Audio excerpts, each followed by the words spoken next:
Please welcome Senior Regional Director Israel, the Middle East, and North Africa, Carole Nuriel.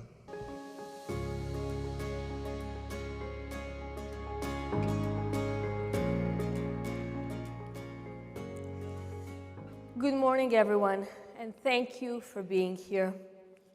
Tomorrow will be 5 months to the horrific Hamas attack on October 7th. Today, here at ADL Never Is Now, we would like to give the stage to two Israelis. Two personal stories, two experiences, and I'd like to welcome them to the stage.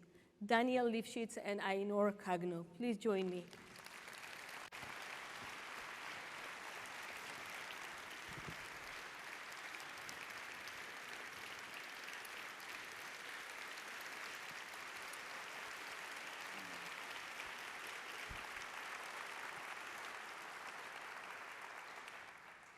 So before we start, I'd like to say that this session might contain content that is hard to listen to. If any of you feel the need to leave the room, you should feel free to do so. It's hard to talk about October 7th as a whole. So much to say, a lot to digest, a lot to process. We as Israelis are still in the beginning of it. But just so we have the numbers right, 1,200 Israelis were murdered, 253 were kidnapped. We at ADL had as a top priority from day one, even before we understood the scope of what was taking place near Gaza, the issue of the release of the hostages. Today, 134 hostages are still in captivity in Gaza. And we have today an empty chair this morning at the first row that represents their absence and our aspiration to see them back home now. Now.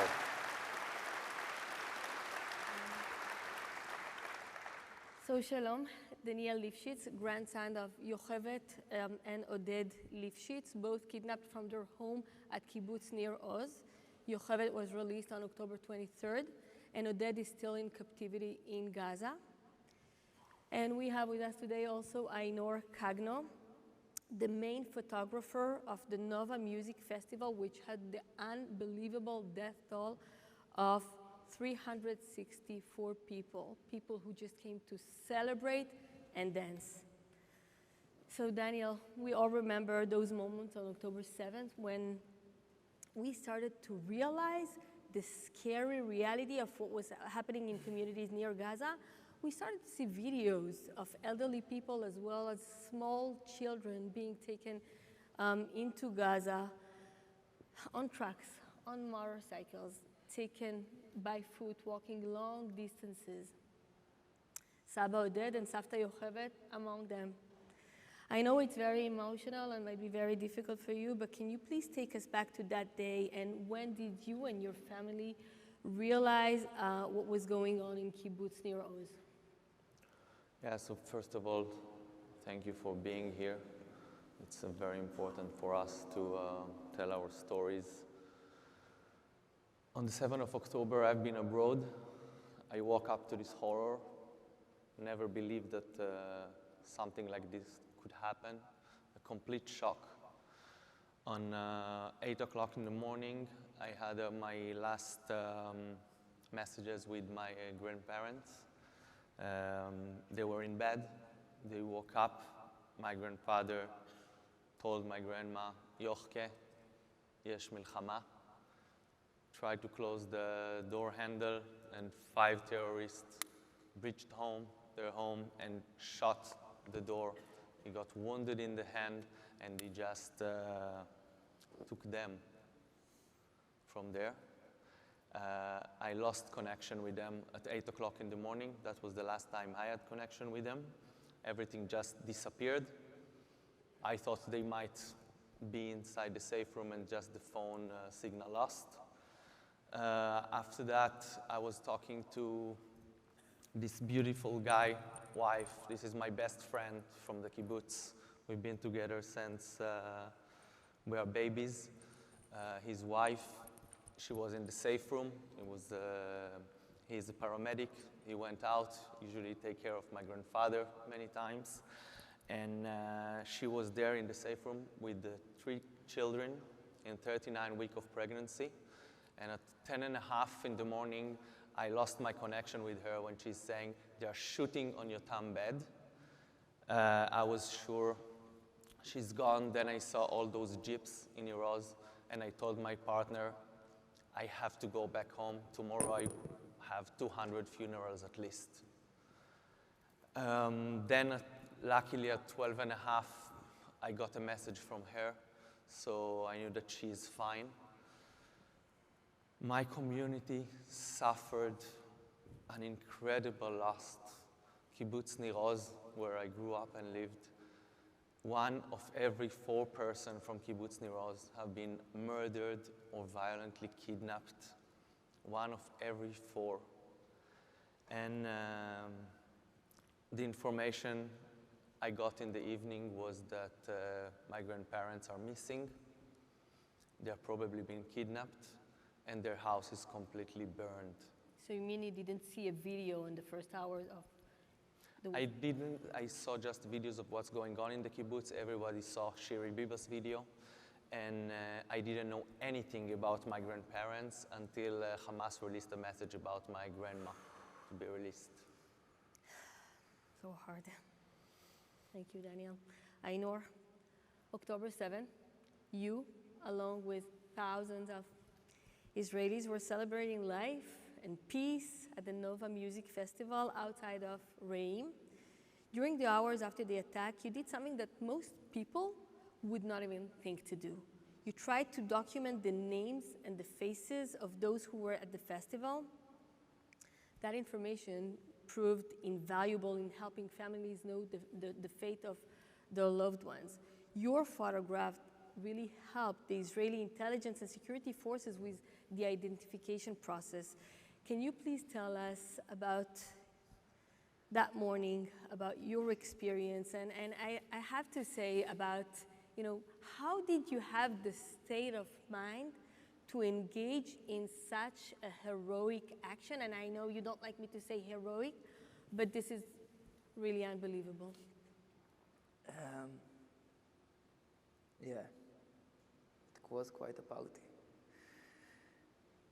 Nova Festival was the most beautiful festival I've been in the world, especially in Israel. This is my job. This is what I do. I go to Trance music festivals, and Nova was a special one.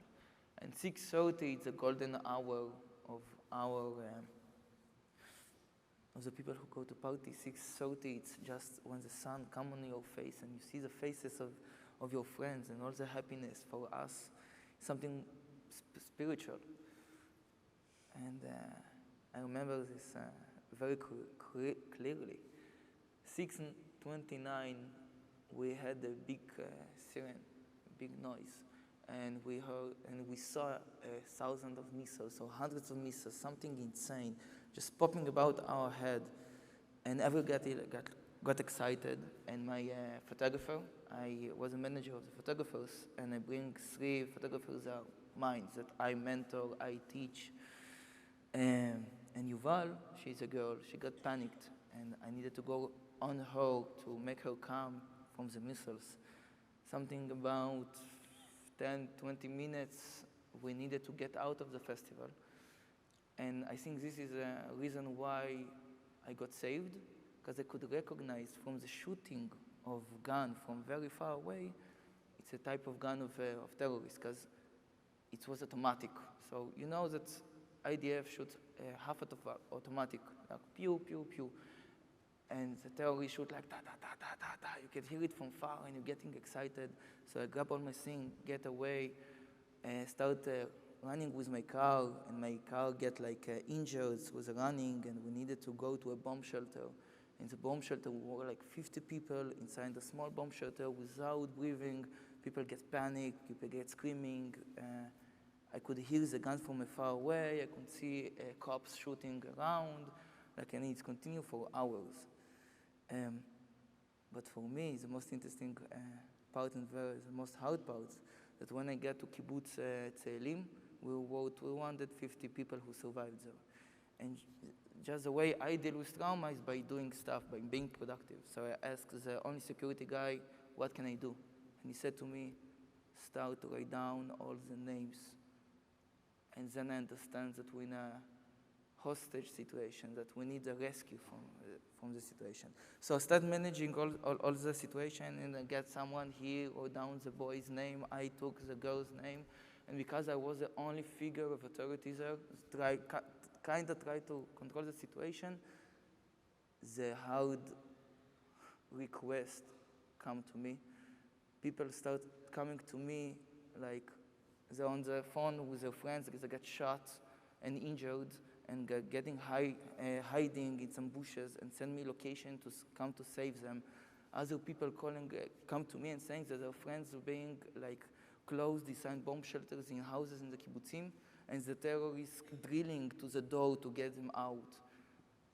One of the hardest conversations that I had, it's some girl come to me like totally panicked, like shock in her eyes, and she said that her best friend mom called her, the friend she was in the festival.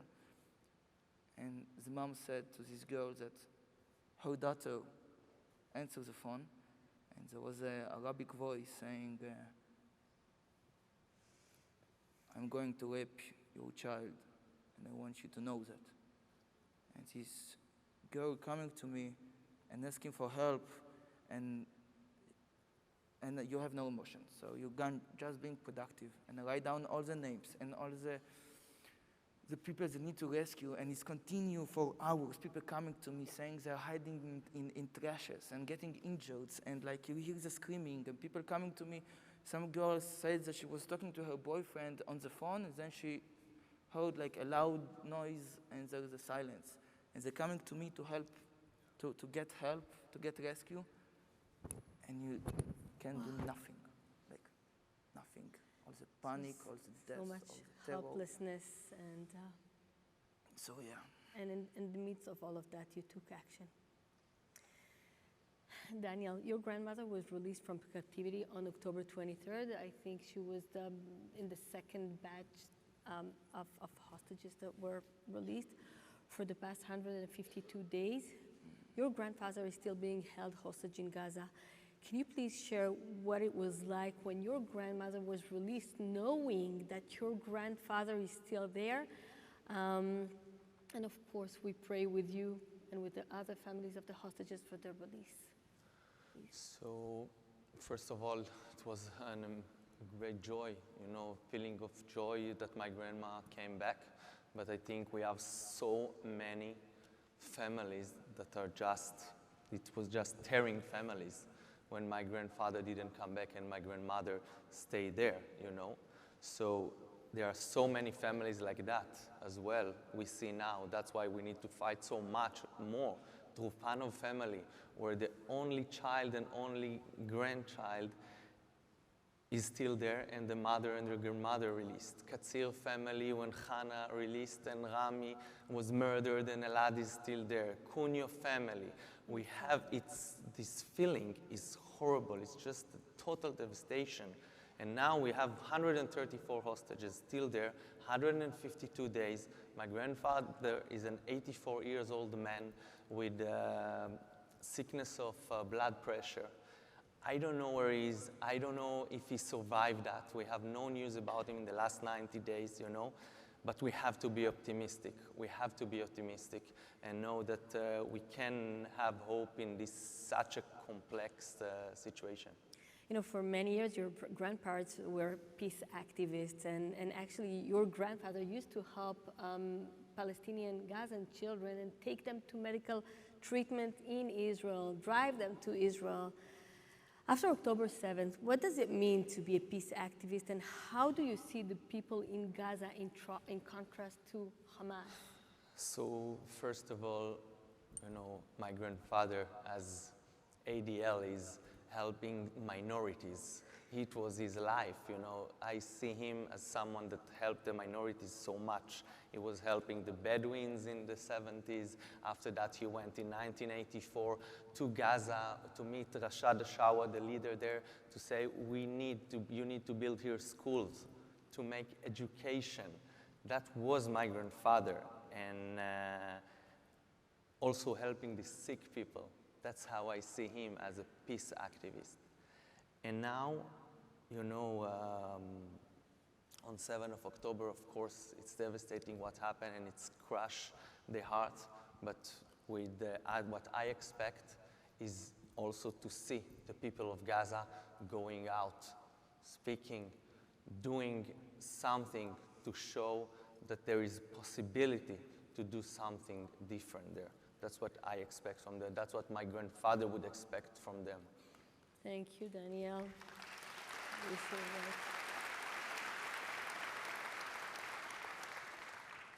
Inor, you're a photographer who specializes in the Israeli party scene. Through your work, you have gotten to know many across Israel, including some who were killed on October 7th. How are you coping with both the events of October 7th, the loss you have experienced, and I understand that you're working on a photo project that is related to October 7th. Can you please tell us about that?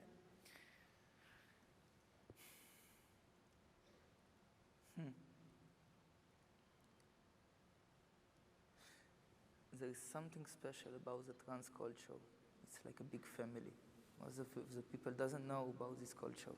It's totally different. For us, it's like a spiritual place. It's not just a dance floor. Like, as a photographer, you capture moments, and in my pictures, we are praying. Even the dances, with the hands raising up and talking to God while you dance on the speaker. And on the 7th of October, they get to our Bet Knesset, our dance floor, and take our freedom. And another word for trans, it's freedom. And it's took from us. My photographer, Yoni, that I was mentoring, he was just a kid. He was 20 years old kid. And he got shot in the head by snipers when he's running away. And I bring him to the scene. I have full responsibility about him. He was my kid. I was teaching him. So for me, it's very personal. And through the pictures, I believe you can tell a different story. So in my project, I want to show the pictures of parties, of festivals, that all the American, all the world knows the festivals. They're always going, the happiness, the connections, the nature. And to show that, and then to show pictures from the Nova Festival, and just to show it's the same festival, it's the same people. And then you can see the after, and you're building connections visually through the pictures, you're making them some journey. And I believe it's different. So this is a project of mine that I want to make with a picture, to raise awareness, and to talk about the most interesting stuff about this culture is that if you don't understand the culture, you cannot help the culture. And you need to understand the word, the slang, the belief, the love. It's totally different from everything else that people know, and you must tell the story, because there is like thousands of people who survived who need the help. My friends, 5 months in, still peeing in bed at night, and you cannot give them help if you don't speak the language. You need to understand the culture of trance and nature parties. And these are people are not like kind of hippies, are the people who are going to the best places in the army and the best places in the workforce. And to help them, you need to understand what they're talking about, their belief. If you will not understand the culture, you cannot help the culture. And I believe that through my work, through my speaking, I could give this connection, because it's totally different. Thank you, Inor. We don't have that much time, but I want to ask,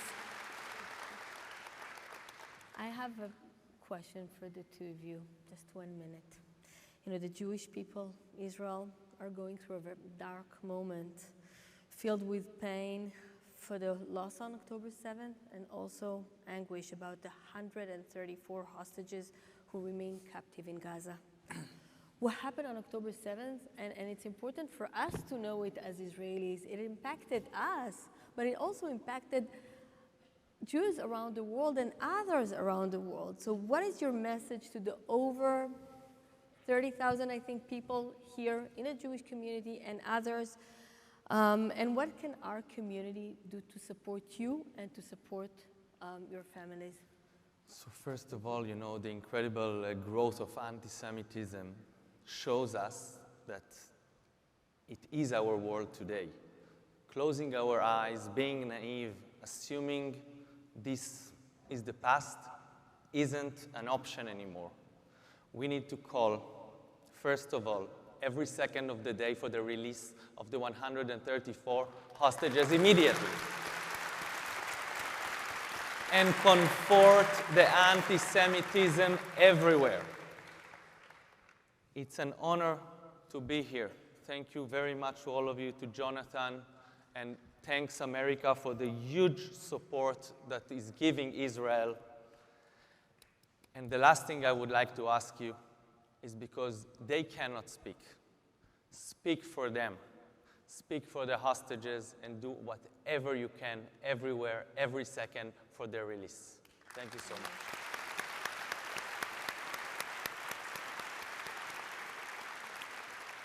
Thank you. Inor.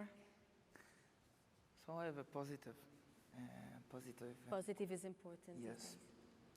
There's a quote from Alex Hermosis that's saying, I don't need confidence, I have experience.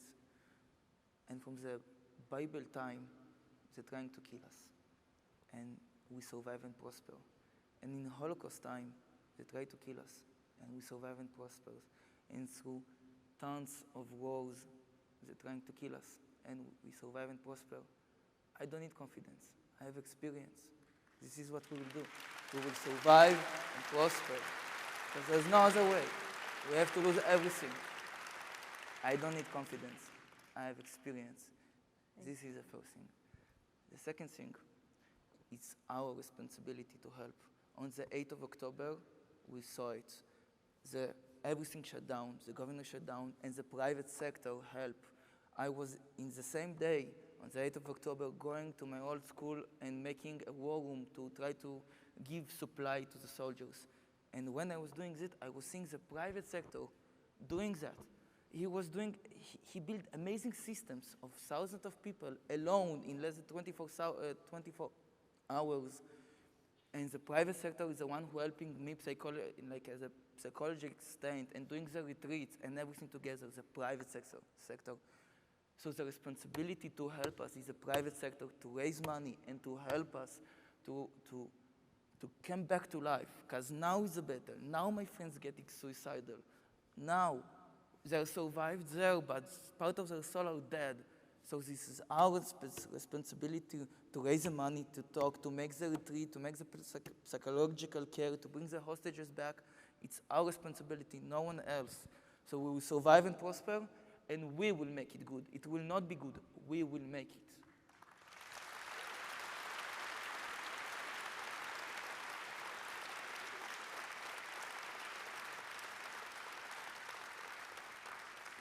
So we will end here, and you all see that. This sense of hope, responsibility, empathy, this spirit that you see, this is the Israeli spirit, and that's the hope. Thank you very much. Thank you, Daniel. Thank you, Inor. Thank you very much to all of you, and our hope is bringing everybody home as soon as possible.